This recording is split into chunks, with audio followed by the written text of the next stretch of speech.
Human capital का मतलब क्या है? 12th क्लास से पढ़ते आ रहे बच्चे। ह्यूमन कैपिटल मतलब ह्यूमन के अंदर उसकी स्किल और एबिलिटी को डेवलप करना, जो कि फिजिकल कैपिटल से अलग होता है। ह्यूमन कैपिटल को ह्यूमंस के अंदर से अलग नहीं करा जा सकता। यानी ह्यूमन कैपिटल का मतलब है उसकी स्किल और एबिलिटी, जैसे आप लोगों की भी डेवलप हो रही है स्किल और एबिलिटी, राइट? हाँ जी बच्चों, वेलकम टू डीसी लाइन। बेटा एमसीक्यू बूस्टर के लिए तैयार हैं? चलिए बेटा, अब शुरू करेंगे बेटा चैप्टर नंबर 3 का यूनिट 1 करते हैं बेटा। आज बढ़िया तरीके से सारे के सारे एमसीक्यू कवर करेंगे बेटा, ठीक है? चलिए स्टार्ट करते हैं।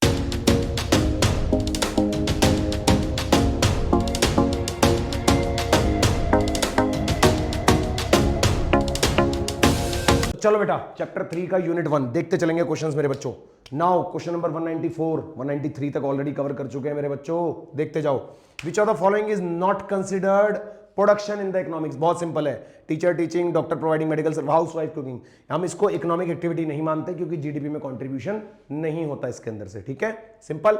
चलो, labour is considered as, labour को इमोबिल माना जाता है, पेरिशेबल, नॉन ह्यूमन एफर्ट या हैविंग नो सप्लाई करो। क्या माना जाता है? लेबर इज बेसिकली पेरिशेबल, क्योंकि लेबर ने एक बार जो काम कर दिया वो खत्म, उसको वापस रिस्टोर नहीं करा जा सकता, राइट? पेरिशेबल का मतलब क्या होता है? जो एक बार किया और खत्म, तो that means labour is perishable, ठीक है बेटा? चलो, कैपिटल फॉर्मेशन का क्या मतलब है? कैपिटल फॉर्मेशन मतलब कैपिटल इन्वेस्टमेंट करना, कोई स्टॉक बढ़ाना कैपिटल का, राइट? तो इसलिए बेटा increase in the stock of real capital is the meaning of capital formation. याद रहेगा? चलो स्कोर बताएंगे बेटा कमेंट में, ठीक है? The primary function of the entrepreneur, एक एंटरप्रेन्योर का प्राइमरी फंक्शन क्या होता है? एंटरप्रेन्योर का मतलब ही क्या है? जो इनोवेशंस करता है, नए आइडियाज लेके आता है और एक बिजनेस स्टार्टअप करने की कोशिश करता है, राइट? तो यानी कि सारा का सारा रिस्क और अनसर्टेनिटी होता है एंटरप्रेन्योर का। सिंपल है। चलो, which objective of the enterprise relates to the growth and expansion? बेटा एंटरप्राइज के डिफरेंट डिफरेंट ऑब्जेक्टिव्स होते हैं, सबके अलग अलग पर्पस होते हैं। तो एक जो सबसे मेन और बेसिक ऑब्जेक्टिव होता है, जो ग्रोथ, एक्सपेंशन और सर्वाइवल के लिए होता है, वो होता है मेरे बच्चों ऑर्गेनिक ऑब्जेक्टिव, ठीक है? मॉड्यूल से आपके क्वेश्चन डायरेक्ट ही। चलो जी, in the short run production function, short run मतलब कम ड्यूरेशन की बात कर रहा है। क्या सारे फैक्टर्स वेरिएबल होते हैं? नहीं, at least one factor is fixed. Short run में हम ये मानते हैं कि सारे फैक्टर्स वेरिएबल नहीं हो सकते, कोई ना कोई तो फिक्स होता ही है, तो हम मानेंगे at least one factor is fixed, ठीक है बेटा? चलो, नाउ द प्रोडक्शन फंक्शन क्या दिखाता है हमें? Cost of production function. जब भी हम बात करते हैं तो यानी कि एक इक्वेशन की बात करते हैं, एक रिलेशनशिप की बात करते हैं, जो एक डिपेंडेंट और इंडिपेंडेंट वेरिएबल्स के बीच में होता है। तो बेटा बच्चे, जो प्रोडक्शन फंक्शन है वो क्या दिखाता है? Technological relationship between input and output. कि आप कितना इनपुट लगा रहे हो और उससे आउटपुट कितना आ रहा है, इसका रिलेशनशिप दिखाता है प्रोडक्शन फंक्शन, और टेक्नोलॉजिकल रिलेशनशिप होता है वो, ठीक है बच्चों? चलो 200 क्वेश्चन हो गए बेटे, डबल सेंचुरी। चलो, in the Cobb Douglas production function जो होता है हमारे पास, ये डिफाइंड कॉब डगलस, इसके अंदर अगर ए की वैल्यू 0.75 है तो इस बात का क्या मतलब है? कैपिटल कंट्रीब्यूट मोर, ये सीधा दिया हुआ, तो labour contributes about 75% of the output. L का मतलब लेबर है ना, और ए की वैल्यू 0.75 है, और ए क्या दिखाता है? जो स्मॉल ए है वो कंट्रीब्यूशन दिखाता है लेबर का और कैपिटल का, ठीक है ना? मतलब 1 माइनस ए करते हैं तो कैपिटल, और सिर्फ ए जो है वो लेबर का कंट्रीब्यूशन, जो कि सीधा क्वेश्चन में दिया हुआ है, इसलिए 20 द आंसर, ठीक है बेटा? चलो, the law of variable proportion कहां पे अप्लाई होता है? बेटा देखो, लॉ ऑफ वेरिएबल प्रोपोर्शन होता है शॉर्ट रन का, जो रिटर्न्स टू स्केल होता है वो होता है लॉन्ग रन के लिए। तो पहला वाला ऑप्शन तो नहीं है क्योंकि ये तो शॉर्ट रन है। कह रहा है when all factors are variable, सारे के सारे वेरिएबल तो लॉन्ग रन में ही होते हैं, तो ए और बी तो सेम ही हो गया। इन द शॉर्ट रन जहां पर सम फैक्टर्स आर फिक्स्ड, तो यानी सी इज द सुटेबल आंसर, ठीक है बेटा? याद रहेगा? चलो, in stage 1 of the law of variable proportion, stage 1 में जो लॉ ऑफ वेरिएबल प्रोपोर्शन होती है, डायग्राम याद कर लो, इससे रिलेटेड और भी क्वेश्चंस बन सकते हैं बेटा। अगर ये डायग्राम आपको पता है तो इस डायग्राम से आप और भी चीजें समझ सकते हो। ये टीपी का हो गया, ये इसका पॉइंट हो गया इन्फ्लेक्शन वाला पॉइंट, यहां से गया एमपी, फिर यहां से ये पहले एपी बनाते हैं। चलो, इसके मैक्सिमम से होता हुआ जाता है एमपी, और यहां से 0 होता हुआ नेगेटिव हो जाता है। This is my MP, this is AP. इसी डायग्राम से आप बहुत सारे क्वेश्चंस कर सकते हो अगर आपको डायग्राम समझ आता है तो, ठीक है बेटा? तो स्टेज 1 जो है, ये वाली स्टेज 1 है, ये वाली स्टेज 2 है, और लास्ट वाली है स्टेज 3। क्या पूछा है? स्टेज 1 में क्या होता है? क्या एमपी नेगेटिव है? नहीं, एपी राइज कर रहा है, बिल्कुल ठीक है। टीपी फॉल नहीं कर रहा है, एमपी 0 भी नहीं है, तो यानी मेरा एपी जो है वो राइज कर रहा है। डायग्राम अगर पता है तो क्वेश्चन बड़े आराम से समझ आएगा बेटा, ठीक है?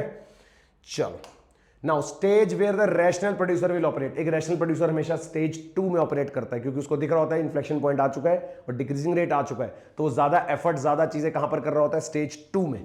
याद रखना बेटा, स्टेज 2 में ऑपरेट करता है एक प्रोड्यूसर। चलो, रिटर्न्स टू स्केल आ गया लॉन्ग रन वाला, जहां पर सारे फैक्टर्स वेरिएबल होते हैं। Change in output where one output is varied, नहीं, change in output where all आ गया, all inputs are varied proportionately, तो यानी बी इज द आंसर बेटा, ठीक है?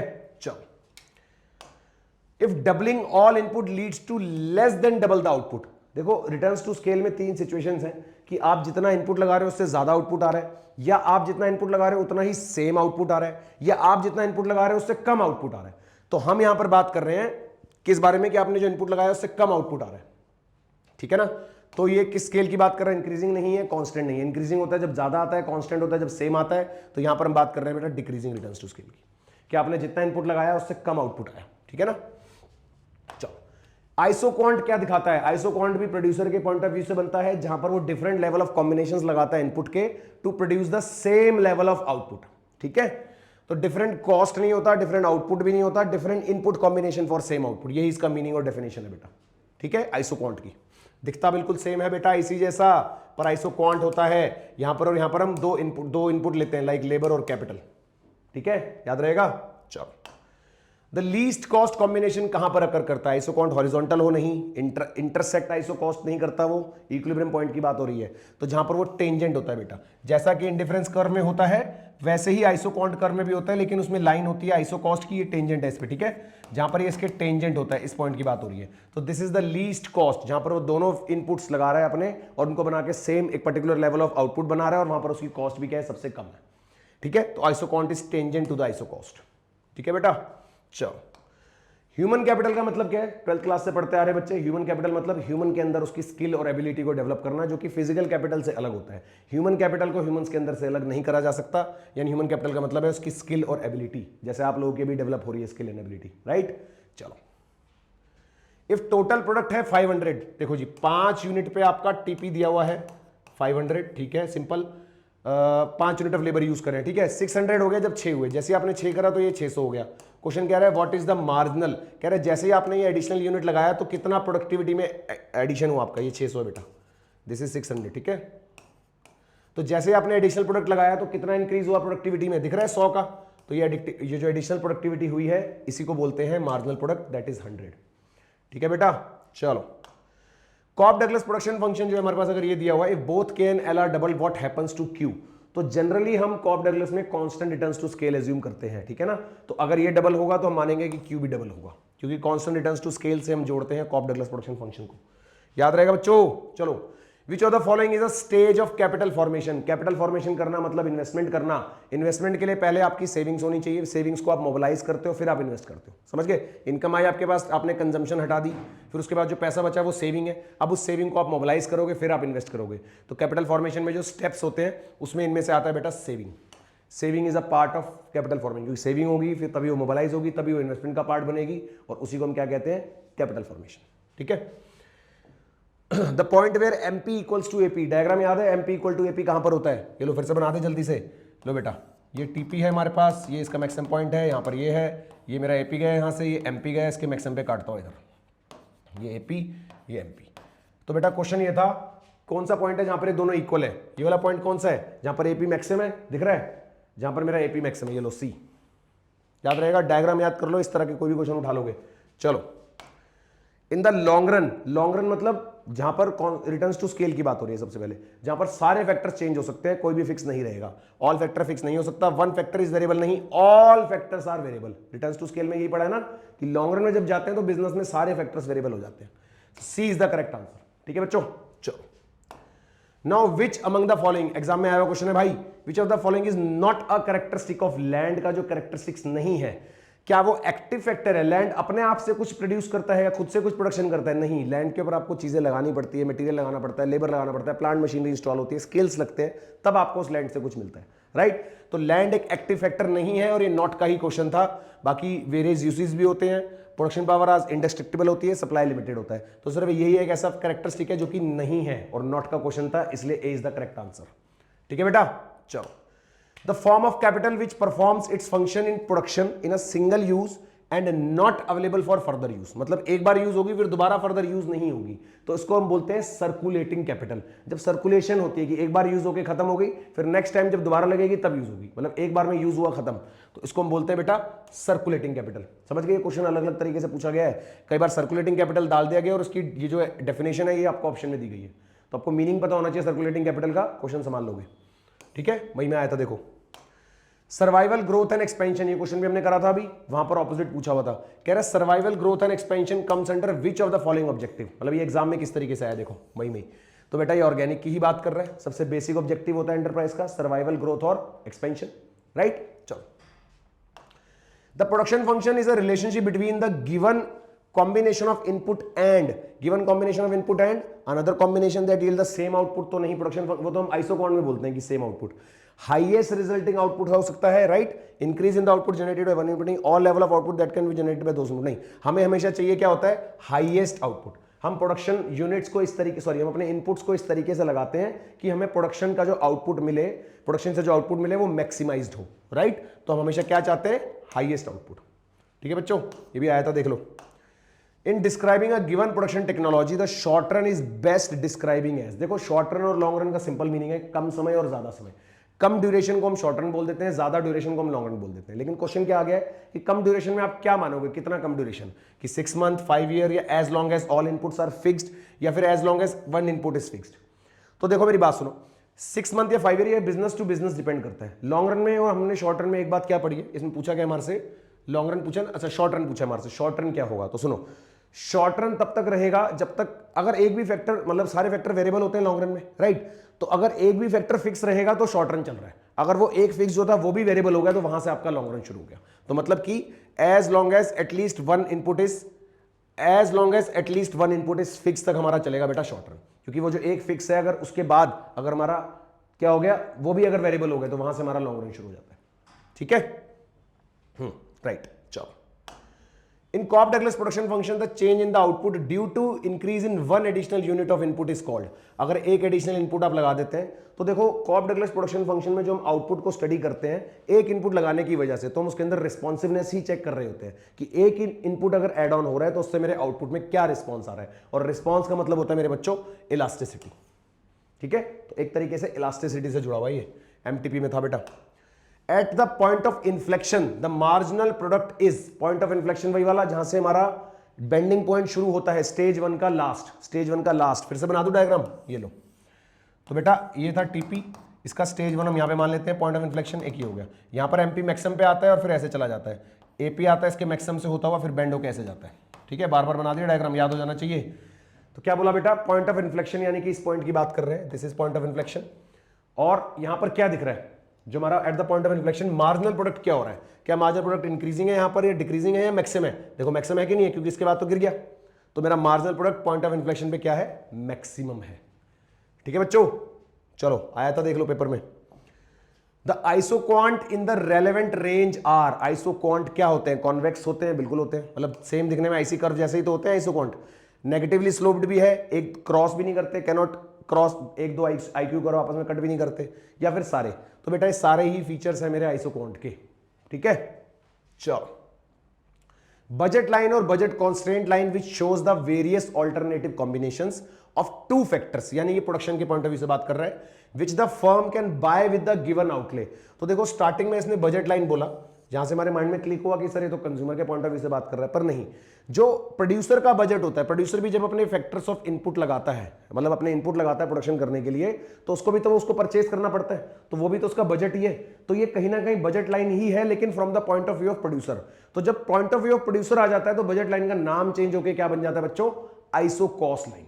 बजट लाइन होता है कंज्यूमर के लिए और प्रोड्यूसर के लिए भी वही है, लेकिन सिमिलर ना हो जाए ना दोनों, तो इसलिए नाम चेंज कर दिया, उसका नाम हमने रख दिया आइसो कॉस्ट लाइन, क्योंकि वहां पर भी आप दो फैक्टर्स परचेज कर रहे हो तो produce a given level of output, right. तो इसका मतलब ये किसकी बात कर रहा है बेटा, आइसो कॉस्ट लाइन की।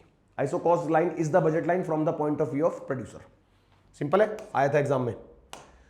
एजर्शन देखो, आइसो कॉस्ट लाइन एक स्ट्रेट लाइन होती है, क्योंकि बेटा जब हम आइसो कॉस्ट लाइन बनाते हैं तो हम ये नहीं देखते कि हम प्रोडक्टिविटी कितनी कर रहे हैं, सारे मैक्सिमम कॉम्बिनेशंस लेते हैं इसके अंदर, कि हम एक फैक्टर को बिल्कुल भी ना लें, सारा अपना कॉस्ट दूसरे पे लगा दें, या फिर एक करके उसको कम करते जाए, उसको बढ़ाते जाए। तो थिंग इज कि जब हम आइसो कॉस्ट लाइन बनाते हैं तो हम उसमें ये नहीं देखते कि हम उसमें प्रोडक्टिविटी कितनी कर रहे हैं, हम सिर्फ ये देखते हैं कि कितने maximum possible combinations of inputs हम परचेज कर सकते हैं, राइट। तो इस वजह से ये एक स्ट्रेट लाइन बनती है। नाउ क्या कह रहा है, marginal rate of exchange between the two input is constant, बिल्कुल ठीक, मार्जिनल रेट ऑफ एक्सचेंज दोनों के बीच में कांस्टेंट होता है, मतलब जितना आप एक पे कम करोगे उतना ही आप दूसरे पे बढ़ाओगे, इसी वजह से तो स्ट्रेट लाइन बनती है। तो यानी कि ये ट्रू है और ये इसका रीजन भी इसका रीजन ही है, both A and B are true and R is the correct explanation of A, बिल्कुल ठीक बेटा, यानी कि बी। समझ आई बात, चलो, how is production in the economic sense distinguish, production कैसे डिफरेंट है from the non market activities. अच्छा, यहां पर हमें फोकस करना है कि प्रोडक्शन की बात कर रहे हैं कि प्रोडक्शन वाली चीजें कैसे डिफरेंशिएट करती है किससे, नॉन मार्केट एक्टिविटीज से, यानी जो प्रोडक्शन एक्टिविटीज नहीं होती उससे किस वजह से डिफरेंशिएट करती है। Involvement of level of action तो नहीं होता, क्या प्रोडक्शन में लेवल ऑफ एक्शन की बात आती है, नहीं। एक्सचेंज इन द मार्केट, या वॉलंटरी नेचर ऑफ एक्टिविटी, या इंटेंजिबल, तो हम बात कर रहे हैं बेटा एक्सचेंज। जो प्रोडक्शन वाली चीजें वो मार्केट में एक्सचेंज हो सकती हैं, जो नॉन मार्केट एक्टिविटीज है वो एक्सचेंज नहीं हो सकती। समझ गए? तो इस डिफरेंस की वजह से production activities non market activities से डिफर करती है। आया था पेपर में ये। A person went to buy a land and he thought one among the following is wrong feature, मतलब हमें रॉन्ग फीचर पकड़ना है लैंड का रिगार्डिंग टू लैंड। क्या वो होमोजीनियस होते हैं, heterogeneous, immobile, no supply price? तो हाँ बेटा, हेटेरोजीनियस भी होते हैं क्योंकि सारे लैंड्स एक जैसे नहीं होते। इमोबिल आप एक जगह से दूसरी जगह मूव नहीं कर सकते, सप्लाई प्राइस भी नहीं होता कोई।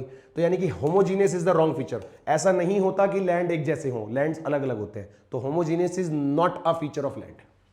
सिंपल है, देख लो आए हुए क्वेश्चन सही है। सर्कुलेटिंग कैपिटल, मैंने बताया था आपको कि डेफिनेशन देके मीनिंग पूछ लेते हैं या मीनिंग देके डेफिनेशन पूछ लेते हैं, ठीक है ना। तो ये भी देखो आपसे पूछा गया। सर्कुलेटिंग कैपिटल मतलब सीधा वाली डेफिनेशन पकड़ो, मिल जाएगी आपको। Capital formation, its production function, single use and not use further. आगे वाली बात, इससे सर्कुलेटिंग कैपिटल को याद रखना बेटा, तो यानी कि C is the correct answer, ठीक है ना। चलो,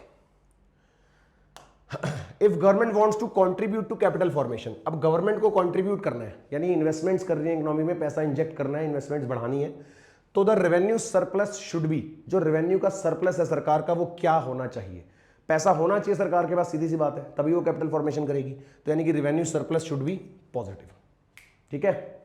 चलो जी, एमटीपी से था ये।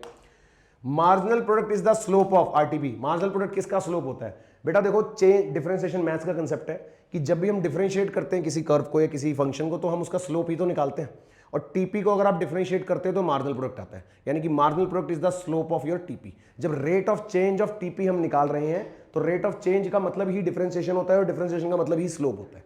समझ गए? सिंपल। और डिटेल में जाएंगे तो डिफरेंशिएशन बहुत कुछ है, सिंपल मीनिंग समझ रहे हैं कि अगर आप टीपी को डिफरेंशिएट करते हैं, उसका रेट ऑफ चेंज निकालते हैं तो वो एमपी होता है, और वही हम स्लोप बोलते हैं। तो यानी कि MP is the slope of TP.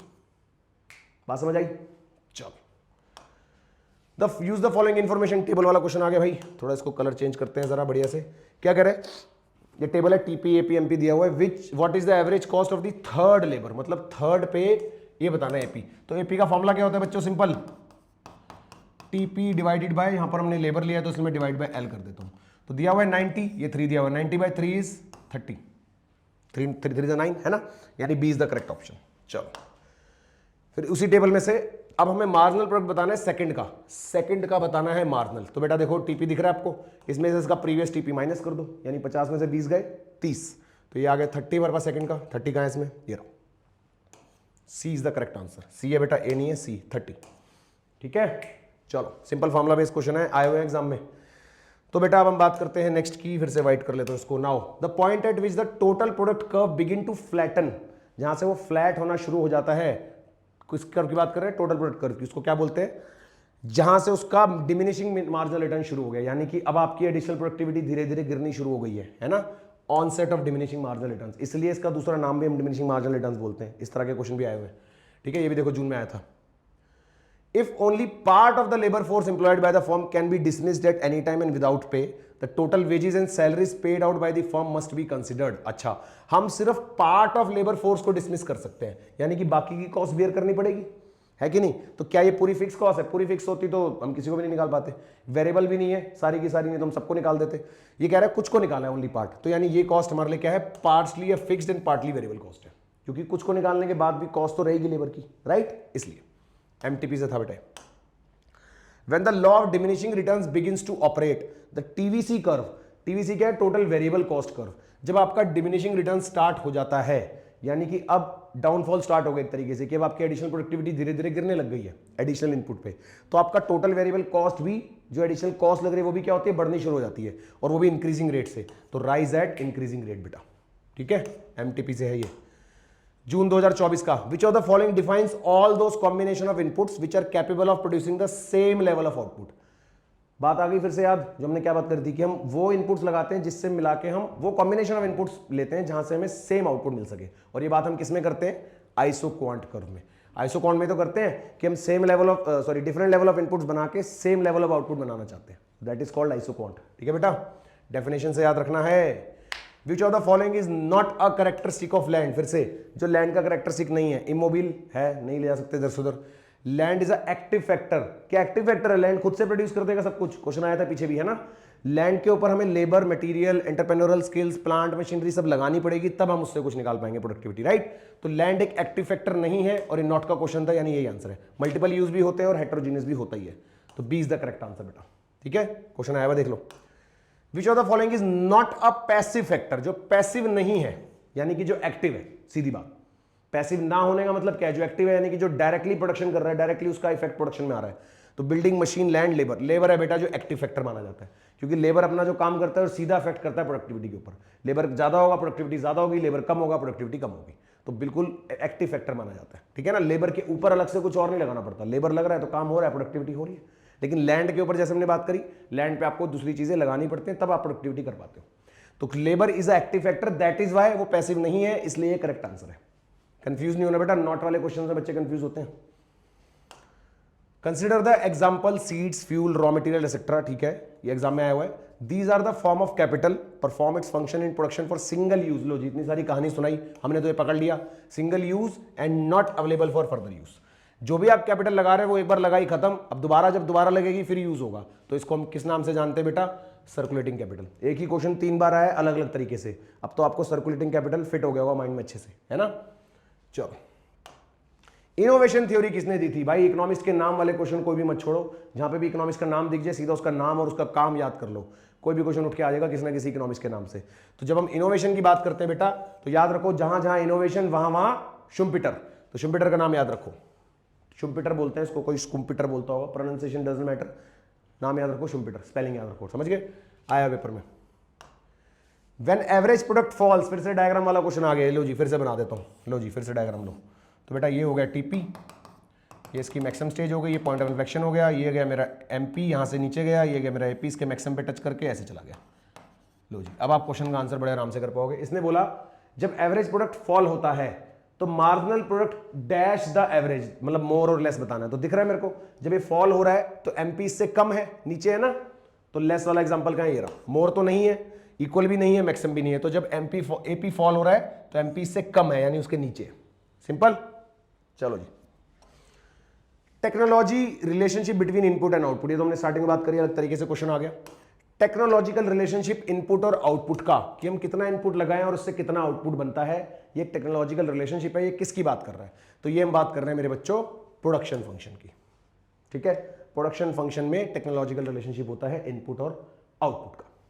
Simple है।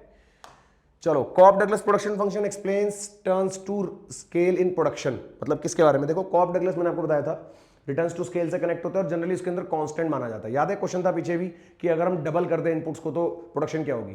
तो कॉप डगलस प्रोडक्शन फंक्शन को हम कांस्टेंट रिटर्न्स टू स्केल से रिलेट करते हैं कि जितना आप चेंज करोगे अपने इनपुट्स में, लेबर कैपिटल में, उतना ही चेंज आपकी प्रोडक्टिविटी में आएगा। तो यानी कि हम इसको मानते हैं कांस्टेंट। ठीक है बेटा, ये पेपर में आया हुआ, याद रखना। फिर आता है in short run the law of variable proportion is also known as. Short run में इसका क्या नाम है दूसरा? ये मैंने आपको पीछे बताया था, अभी एग्जाम में आया हुआ है। तो लॉ ऑफ वेरिएबल प्रोपोर्शन को हम बोलते हैं बेटा लॉ ऑफ डिमिनिशिंग रिटर्न्स, दूसरे नाम से जाना जाता है, क्योंकि एक पॉइंट के बाद डिमिनिशिंग रिटर्न स्टार्ट हो जाता है, यानी कि एडिशनल इनपुट लगाने के बाद भी आपकी प्रोडक्टिविटी बढ़ तो रही होती है लेकिन डिक्रीजिंग रेट से, फिर मैक्सिमम पॉइंट आता है और फिर फॉल होती है, यानी इसलिए हम इसको बोलते हैं डिमिनिशिंग रिटर्न्स। समझ गए? चलो जी, फिर बेटा which of the following statement is correct in relation to the profit in the accounting and economic sense? ये भी आया एग्जाम में, देख लो। करेक्ट स्टेटमेंट पकड़नी है। Accounting profit consider explicit and implicit? नहीं, अकाउंटिंग में तो हमें इम्प्लिसिट से क्या मतलब है? जो एक्चुअल में कॉस्ट लगी है वो लेते हैं। Accounting profit is generally less than the economic profit? नहीं।